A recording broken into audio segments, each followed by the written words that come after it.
യേശു പറഞ്ഞു, സത്യം സത്യമായി ഞാൻ നിങ്ങളോട് പറയുന്നു, നിങ്ങൾ മനുഷ്യപുത്രന്റെ ശരീരം ഭക്ഷിക്കുകയും അവന്റെ രക്തം പാനം ചെയ്യുന്നില്ലെങ്കിൽ നിങ്ങൾക്ക് ജീവൻ ഉണ്ടായിരിക്കില്ല. എന്റെ ശരീരം ഭക്ഷിക്കുകയും എന്റെ രക്തം പാനം ചെയ്യുകയും ചെയ്യുന്നവന് നിത്യജീവനുണ്ട്. ഹല്ലേലൂയ. അപ്പോൾ യേശുവിന്റെ രക്തം നമുക്ക് എന്ത് തരുന്നു? നിത്യജീവൻ തരുന്നു, ജീവൻ തരുന്നു. ഉച്ചത്തിൽ വിളിക്കാം, ഈശോയേ, ഈശോയേ.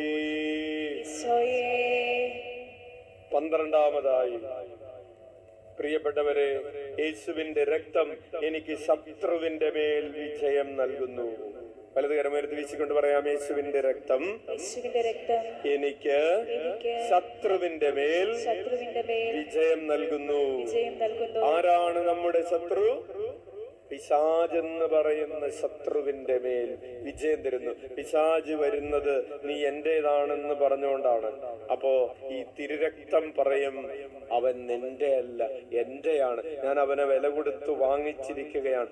രക്തം ചിന്തി ഞാൻ അവനെ വാങ്ങിച്ചിരിക്കുകയാണ്. അതാണ് വെളിപാടിന്റെ പുസ്തകം 12ാം അധ്യായം 11ാമത്തെ തിരുവചനം. വെളിപാട്, റെവലേഷൻസ് 12:11. വെളിപാട് 12:11 വായിക്കാം. അവരാകട്ടെ കുഞ്ഞാടിന്റെ രക്തം കൊണ്ടും സ്വന്തം സാക്ഷ്യത്തിന്റെ വചനം കൊണ്ടും അവന്റെ മേൽ വിജയം നേടി. അപ്പൊ കുഞ്ഞാടിന്റെ രക്തം ഇങ്ങനെ മുമ്പിൽ നിൽക്കുന്നത് കൊണ്ട് അവർക്ക് സ്വന്തം രക്തം ചിന്താൻ മടിയില്ല. പാപം ചെയ്യുന്നതിനേക്കാൾ മരിക്കുന്നതാണ് നല്ലതെന്ന് പറഞ്ഞ് അവർ പിശാചിന്റെ മേൽ വിജയം നേടി. ഈശോയുടെ രക്തം നമുക്ക് പ്രചോദനമാണ്.